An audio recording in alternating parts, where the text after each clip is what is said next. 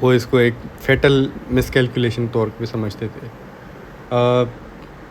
Religious اور اس کی tactical alignment, اس کی جو الائنمنٹ تھی ٹیکٹیکل الائنمنٹ، وہ امریکہ کے ساتھ، امریکن فورسز کے ساتھ بہت زیادہ تھی. Zia trained with US forces and established a deep tactical ties with US military intelligence. Or personally, religiously, he lived an austere puritanical life aligned with conservative Sunni Deobandi tradition. مطلب یہ personally ایک Sunni Deobandi tradition سے belong کرتا تھا، اس میں یقین رکھتا تھا. And he was involved in Tablighi Jamaat. صحیح ہے. اس کی ٹریننگ ہوئی تھی U S forces Fort Leavenworth Kansas during the early 1960s. ٹھیک ہے.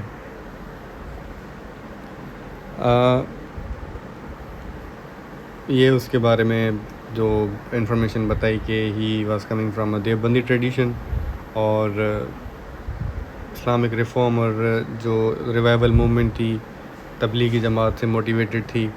اور his lifestyle can be summed up secondly in his own words کہ drinking, gambling, dancing and music were the way the officers spent their free time. I said prayers instead. مطلب جو وہ خود لکھتا ہے کہ اس کے جو آفیسرس تھے آس پاس والے، وہ خود ڈرنکنگ، گیمبلنگ، ڈانسنگ وغیرہ، میوزک وغیرہ میں اپنا ٹائم گزارتے تھے. میں جو ہے وہ عبادت وغیرہ کرتا تھا. ٹھیک ہے. اب آتے ہیں سب سے زیادہ جو امپورٹنٹ چیپٹر ہے، state terrorism and trial and execution of Bhutto. جو بھٹو کا ٹرائل ہوا تھا، اس کا کیس چلا تھا اور اس کو کیسے ایگزیکیوٹ کیا گیا تھا، یہ والا چیپٹر اس کو کور کرتا ہے. 1977 کی جولائی میں ضیاء الحق نے مارشل لاء ڈکلیئر کر دی تھی. تو انیشلی اس نے پرومس کیا تھا کہ فیئر الیکشنس ہوں گے. At first he supported religious parties and initial اس کا جو پرومس تھا کہ وہ فریش الیکشنس کروائے گا. ہاؤ ایور جب اس نے دیکھا کہ جو ذوالفقار علی بھٹو ہے اس کے پاس میسو پبلک سپورٹ ہے، اور بھٹو جو ہے اس نے یہ بھی کہا تھا کہ جو کوپ کرے گا اس کو ڈیتھ پینلٹی ملے گی، تو Zia decided Bhutto had to be eliminated. ٹھیک ہے.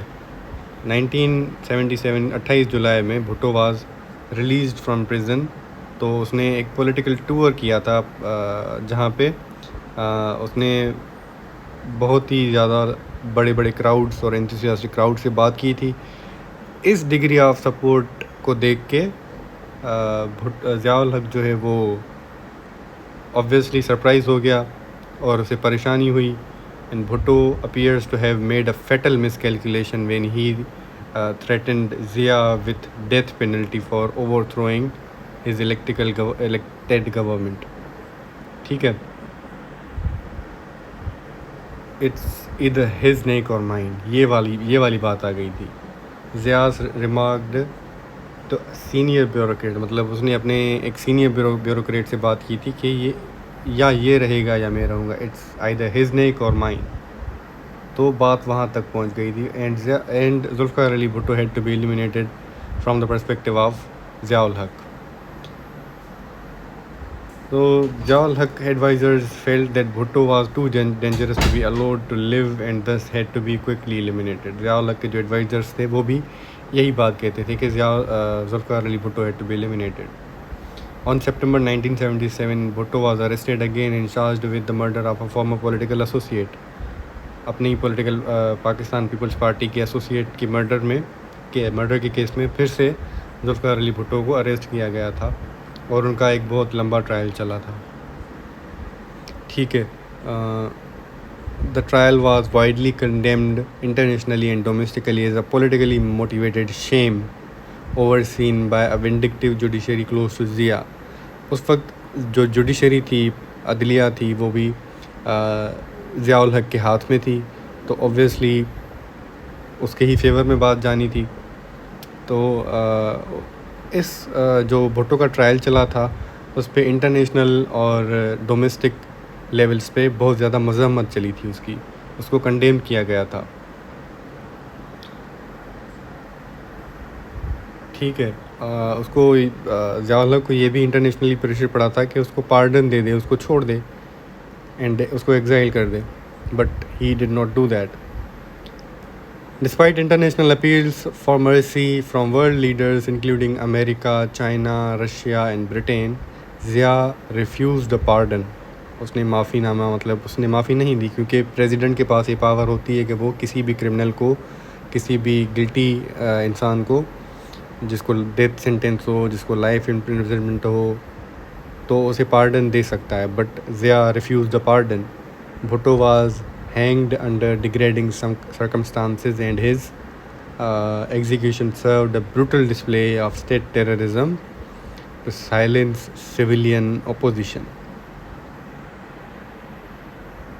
18 مارچ 1978 کو لاہور ہائی کورٹ نے بھٹو اور اس کے 4 members of federal security force کو گلٹی فاؤنڈ کیا, اور 2 فروری 1979 کو supreme court of Pakistan rejected Bhutto's subsequent appeal, اور اس کے بعد بھٹو کو ایگزیکیوٹ کر دیا گیا ڈسپائٹ انٹرنیشنل پریئر. اور اس کی ذوالفقار علی بھٹو کی اہلیہ, his wife and daughter, the future prime minister of Pakistan بے نظیر Bhutto, who were held in detention under very harsh conditions, were not permitted to attend the funeral. مطلب جو اس کے کلوز فیملی ممبرس تھے ذوالفقار علی بھٹو کے, ان کو فیونرل تک اٹینڈ نہیں کرنے دیا گیا. اور ریسنٹلی اس کیس کو کنٹینیو کیا گیا تھا, اور ریسنٹلی ابھی کچھ ہی ٹائم پہلے اس کیس کا فائنل ورڈکٹ بھی آ گیا, and Zulfikar Ali Bhutto was not found guilty. مطلب اس پہ یہ فالس چارجز تھے, and the finally people's party and his kin won the case. مطلب ان کی جو انسنس ہے وہ ثابت ہو گئی تھی, but it was too late. اب روتھلیسنس دیکھتے ہیں ضیاء الحق کی کہ وہ کیسے تھی اس دور میں. بات اصل یہ ہے کہ اس دور میں اس فیصلے کی وجہ سے ضیاء الحق کو کرٹیسائز کیا گیا تھا بائی کرٹکس, اور صحافی تھے جو اس کے جو پولیٹیکل رائیولز تھے, اور ان کو جو بھی ضیاء الحق کو ان میں سے کرٹیسائز کرتا تھا ان کو امپریزن کیا جاتا تھا, ان کو ٹورچر کیا جاتا تھا, ان کو پبلکلی فلاگ کیا جاتا تھا. مطلب ان کو کوڑے مارے جاتے تھے publicly, because he was not he was not susceptible to criticism. اس کو کرٹیسزم پسند نہیں آتی تھی. کوئی بھی اس کے خلاف آواز اٹھائے تو وہ اسے سپریس کرنے کی کوشش کرتا تھا ضیاء الحق. ٹھیک ہے, تو اس کے جو بھی پولیٹیکل رائیولز تھے, سول رائٹس کے جو ورکرز تھے, انہوں نے اس کے ایگزیکیوشن کو کرٹیسائز کیا, انجسٹ کہا, اور جو ضیاء الحق کے he instead imprisoned them, he tortured them and publicly flogged them. ٹھیک ہے. اس کے بعد آتی ہے ہماری ضیاء اینڈ اسلامائزیشن. ٹھیک ہے, تو جیسے ہی اس نے اپنا یہ چیپٹر کلوز کر لیا ذوالفقار علی بھٹو والا, اس نے اپنی اسلامائزیشن پالیسی پہ کام کرنا شروع کر دیا, کیونکہ اسے پبلک سپورٹ چاہیے تھی, اسے اپنے ٹرم کو لیجیٹیمائز کرنا تھا, اور اپنے جو پرنسپلز تھے ان کو دوسروں کے اوپر بھی امپوز کرنا تھا. So Zia initiated state sponsored campaign in February 1979 to transform Pakistan into a Sunni Sharia governed state. Pakistan کو وہ سنی شریعہ گورنڈ اسٹیٹ میں ٹرانسفارم کرنا چاہتے تھے, using religion to legitimize his dictatorship and avoid holding elections. وہ elections نہیں کروانا چاہتے تھے, اور اپنی جو ڈکٹیٹرشپ تھی اس کو لیجیٹیمائز کرنا چاہتے تھے بائی یوزنگ ریلیجن. صحیح ہے. اب یہ سب اچیو کرنے کے لیے اس نے کیا کیا؟ پرائمریلی اس نے لیگل اور جوڈیشل چینجز کیے. He introduced several Hudood ordinances, جس میں کافی سارے ڈریکونین پنشمنٹس تھی, جیسے public flogging and stoning to death. اب اس کے جو لاز بنے تھے حدود آرڈیننسز کے فارم میں بنے تھے, اور ان میں جو بھی کلپریٹ ہوتا تھا ان کو پبلک فلوگنگ اور مطلب پبلکلی ان کو کوڑے مارے جاتے تھے اور ان کو سنسار کیا جاتا تھا. سنسار کا مطلب ہوتا ہے ان کو پتھر مار کے ان کو مارا جاتا تھا. تب تک پتھر مارو جب تک ان کی ڈیتھ نہ ہو جائے. ٹھیک ہے. اور فیڈرل شریعت کوڈ بنائی گئی تھی ایک to ensure the laws aligned with Islam. اور سب سے زیادہ ریسٹرکشن اور سپریشن ہوئی تھی عورتوں کے حقوق کی. فار ایگزامپل جو ریپ وکٹمس تھی عورتیں, دیور مطلب اگر کسی عورت کے ساتھ خدا نخواستہ ریپ ہو جاتا تو وہ اپنے کمپلین کرنے پولیس کے پاس جاتی اور وہ اپنی انوسنٹ ثابت نہیں کر پاتی تو اس کو خود جیل میں جانا پڑتا فار سیکشول مس بیہیویئر. کتنی ایبسرڈ بات ہے, کتنی ڈریکونین بات ہے, کتنی انجسٹ بات ہے کہ آپ کے ساتھ ایک بہت ہی بڑا ظلم ہوا ہے and you can not prove your innocence and this only when you are not able to prove your innocence you have to go through such harsh behavior, such harsh draconian laws جو کہ آپ کو بالکل fever نہیں کر پاتے. مطلب آپ کے ساتھ ایک ظلم ہوا ہے, آپ کے ساتھ ایک زیادتی ہوئی ہے, آپ ایک وکٹم ہیں, بٹ آپ اس چیز کو پروو نہیں کر پاتے, آپ اپنی انوسنس کو پروو نہیں کر پاتے, تو الٹا آپ کے اوپر ہی اسٹیٹ جو ہے اپنی ٹیررزم, اپنی ایکسٹریمزم ہے امپوز کرے گی. This was the extent to which Zia's Islamization policy suppressed women and minorities. دیکھیں ضیاء کی جو 11 سال کے ڈکٹیٹرشپ تھی اس سے پہلے پاکستان کی جو سوسائٹی اٹ سیلف تھی, جو کامن پیپل تھے, middle class, lower middle class, وہ لوگ اتنے ایکسٹریمسٹ نہیں تھے, ایکسٹریمسٹ مینٹیلٹی نہیں تھی ہماری. ماڈرن سوسائٹی تھی, ایک ماڈریٹ قسم کی سوسائٹی تھی. ٹھیک ہے. ریلیجس ایکسٹریمزم یہاں پہ ایگزسٹ نہیں کرتی تھی. تو اس جو ضیاء الحق کی اسلامائزیشن پالیسی ہے اس کے بعد سب سے بڑا امپیکٹ جو پڑا وہ یہ تھا کہ ایکسٹریمزم ہماری سوسائٹی کے اندر آ گئی. جو عام آدمی ہے, آرڈینری انسان ہے, پبلک اوپینین ہے, اس میں ایکسٹریمزم کو ڈالنے والا ضیاء الحق تھا. اور اس نے شروعات کی بائی مارجنلائزیشن آف مائنورٹیز. اب اس نے کرسچن مائنورٹیز اور احمدیاز کو ٹوٹلی کرمنلائز کر دیا اور ڈیتھ پینلٹیز لگا دی بلاسفیمی پہ. اور جو احمدیاز تھے, احمدیز کمیونٹی تھی, ان کو کرمنلائز کر دیا from calling themselves Muslims using Islamic terminology اور calling their places of worship mosque and sparking violent mob attacks and institutionalize discrimination. Zia ul-Haq کے دور میں سیکٹیرین ٹینشنز بھی بہت زیادہ بڑھ گئے تھے. ایک سیکنڈ, یہ سسپیکٹڈ احمدیاز اینڈ دیئر ہاؤس وائفز, بزنسز ڈسٹرائڈ, کافی زیادہ ہزاروں کی تعداد میں لوگ مارے گئے تھے موبس میں, اور مطلب کافی زیادہ اس کے دور میں گندگی پھیل گئی تھی.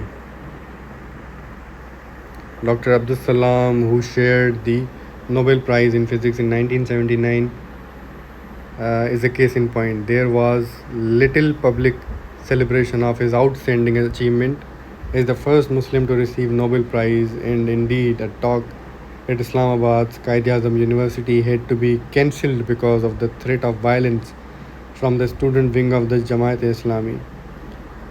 Ironically, even Zia himself had to vigorously deny the accusation from some of his more extreme religious opponents that he was a closet Ahmadiyya, and he was forced to go public in order to declare that he regarded the Ahmadiyyas as kafirs. مطلب جو doctor Abdul Salam ہیں انہوں نے پاکستان کے لیے Nobel price جیتا تھا in physics 1979 میں, ان کے خلاف بھی یہ کیمپین چلی تھی. خیر, موونگ اہیڈ, سیکٹیرین ٹینشنز بھی بہت زیادہ بڑھ گئے تھے. سنی شیعہ جو ہیں ان کے درمیان. اب چونکہ جو جورسپروڈنس تھی وہ حنفی تھی, سنی دیوبندی کی تھی, تو اس چیز نے شیعہ پاپولیشن کو ایلینیٹ کر دیا, الگ کھڑا کر دیا. And it heightened the friction between different Islamic schools of thought. باقی کے جو اسلامک اسکولس آف تھاٹ تھے ان کے اوپر کوئی بھی دھیان نہیں دے رہا تھا, تو اس چیز نے فرکشن اور کنفلکٹ پیدا کر دیا between different schools of thought. ٹھیک ہے. اس کے بعد جو نیکسٹ اسٹیپ تھا ضیاء الحق کا, اس نے ہی started rewriting education and culture. Pakistan کی جو ایجوکیشن تھی اور کلچر تھا, ضیاء الحق نے کوشش کی کہ اس کو ریپلیس کروں, اس کو ری رائٹ کروں, ری شیپ کر دوں اپنے فیور کے لیے. پوری کی پوری تاریخ کو اس نے چینج کر دیا اپنے فیور کے لیے, اپنے آپ کو لیجیٹیمائز کرنے کے لیے.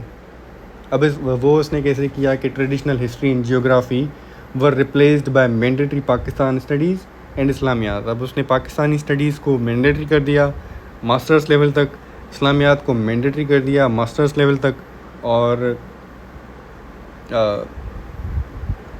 جو جیوگرافی تھی اور ٹریڈیشنل ہسٹری تھی ان کو ریپلیس کر دیا. ٹھیک ہے. اسکول لیول کے جو ٹیکسٹ بکس تھے, these were rewritten to distort history and glorify military rule and completely omit pre Islamic civilisations.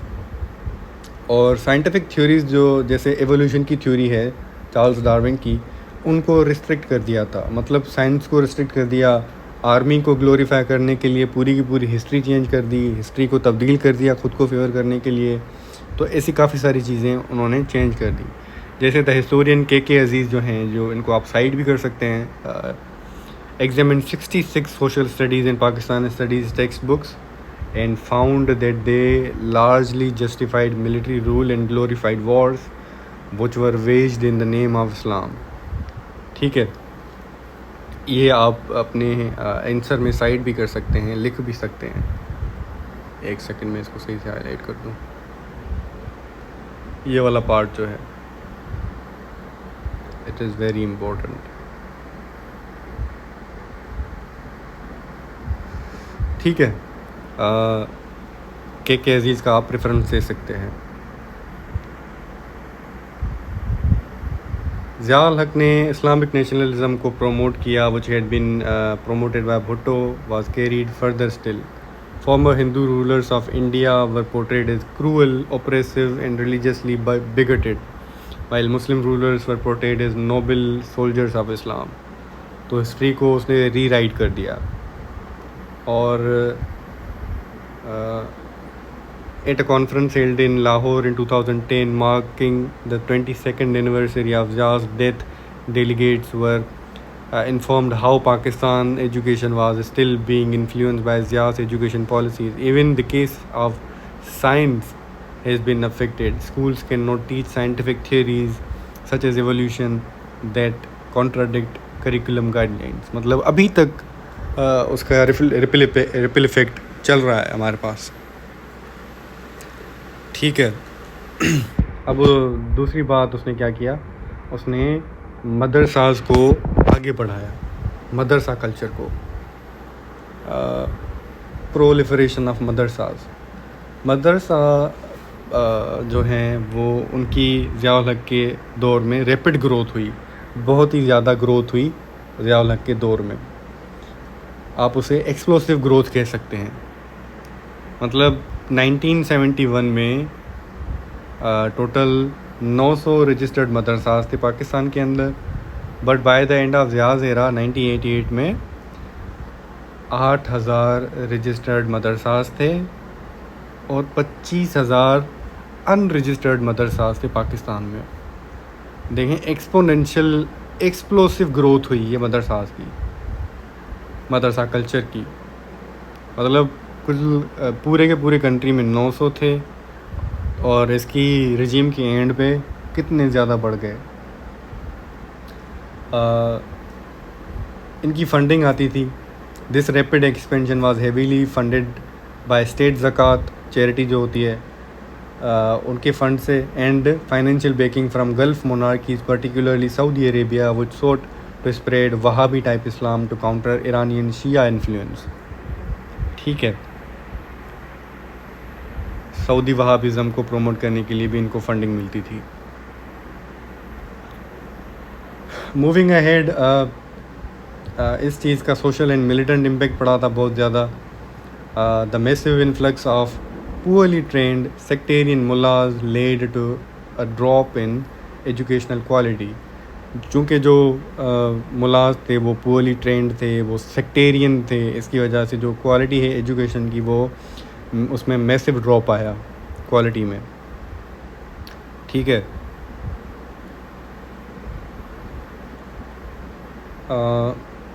it created a large population of religiously inclined, militant, unemployed and frustrated youth.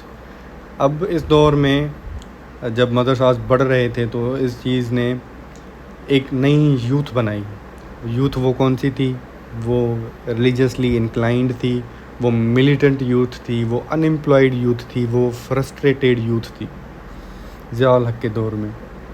During the Soviet Afghan war, madrasas near the border actively indoctrinated students for armed jihad, creating a militant culture the state eventually lost control over. اب جو borders کے قریب مدرساز تھے, افغانستان پاکستان کے border کے قریب جو مدرساز establish کیے گئے تھے, وہاں پہ اسٹوڈنٹس کو جہاد کے لیے انڈوکٹرینیٹ کیا جا رہا تھا. وہاں پہ ان کے ذہنوں کے ساتھ کھیلا جا رہا تھا. ان کو ایک نئی یوتھ تیار کی جا رہی تھی جو آرمڈ جہاد کے لیے تیار کی جا رہی تھی. ایونچولی ان کا مائنڈ سیٹ ایسا بن گیا جو اسٹیٹ خود ان پہ کنٹرول نہیں کر پائی. مطلب وہ اسٹیٹ کے کنٹرول سے ہی باہر چلے گئے. جو نئی یوتھ بنی تھی, فرسٹریٹیڈ اور انمپلائڈ یوتھ بنی تھی. ٹھیک ہے, اس نے وہ جو ہے ضیاء الحق وہ یہیں تک نہیں رکا, but he also militarized the Islamized the military, Islamization of the military. اس نے ملٹری میں بھی اسلام اپنی طرف سے اپنے موٹیوز کے لیے انٹروڈیوس کروا دیا. For example soldiers of Islam, Zia shifted the military from a secular organization modeled on the British tradition into an explicit defender of Islam. Until Zia came to power, the primary role of military had been to protect Pakistan's border and maintain internal security. But under Zia, it also became a staunch defender of Islam. Previously, the military had followed the traditions of British Indian Army in being a secular organization. صحیح ہے, but جب وہ آیا تو اس نے پورا کا پورا اسٹرکچر چینج کر دیا.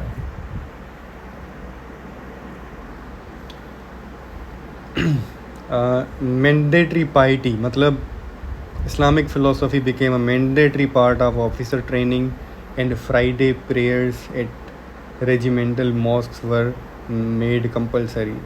مطلب جمعہ کی نماز اس میں ریجیمنٹس میں پڑھی جانی کمپلسری بنائی گئی. Promotions were directly tied to demonstrated piety, effectively blocking non-pious or non-Muslim officers. So non-Muslim officers تھے, ان کو کوئی بھی فیور, کوئی بھی پروموشن نہیں ملتے تھے. ٹھیک ہے, تو یہاں پہ ایک ریفرنس ہے جو آپ کو بتانا چاہوں گا. The Jamaat Islami was permitted to carry out propaganda work among the officers and troops. Many troops attended Jamaat Islami meetings and joined Islamic missionary groups. Missionary groups وہ ہوتے ہیں جو دوسرے ریلیجن کے لوگوں کو کنورٹ کرتے ہیں. Later, a few of these younger and more religious officers came under the influence of radical jihadist groups.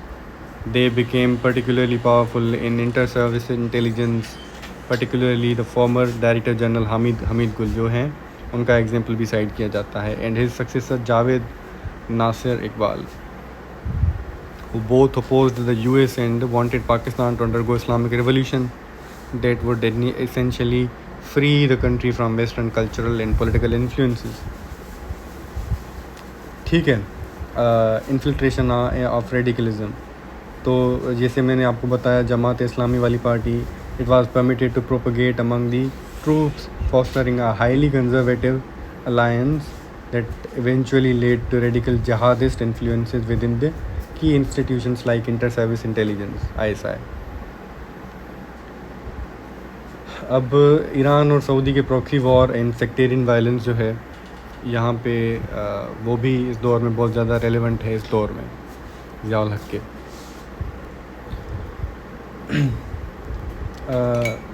before 1980s overt sectarian violence between Sunnis and Shias in Pakistan was rare. جو سنیز اور شیعاز کے بیچ میں جو conflict تھا وہ نہیں ہوتا تھا, اوکیجنل ہوتا تھا, بٹ اس کے دور میں وہ بہت زیادہ فریکوینٹ ہونے لگا. Zia's narrow Sunni Deobandi state framework severely sharpened these divisions. اور جیو پولیٹیکل بیٹل گراؤنڈ بن گیا Pakistan. Pakistan became a violent proxy battleground between the revolutionary Shia state of Iran and the puritanical Wahhabi monarchy of Saudi Arabia.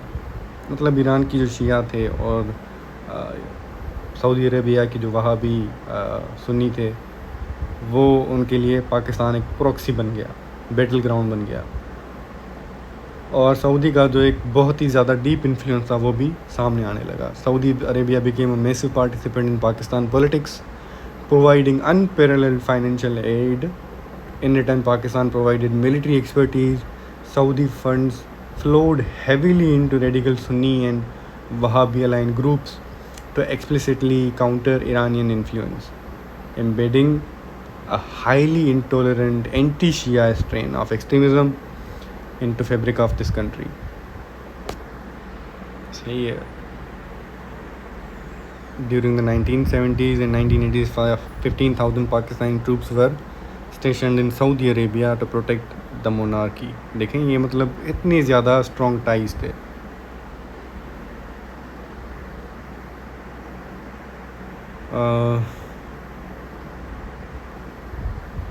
تو this was it from my side. I hope کہ آپ کو سمجھ میں آ گیا ہوگا کہ ضیاء الحق کا پیریڈ کیسا تھا اور اس نے کیسے اسلامائزیشن کی پالیسی کو پروپگیٹ کیا, کیسے اس نے آرمی کو, پاکستان کی سوسائٹیز کو, مدرسہ کو, کلچر کو بڑھایا, اور کیسے مائنورٹیز کو اور عورتوں کو سپریس کیا, اپنے پولیٹیکل رائیولز کو سپریس کیا, اینڈ کیسے this was a very pivotal and turning point in Pakistan's political history.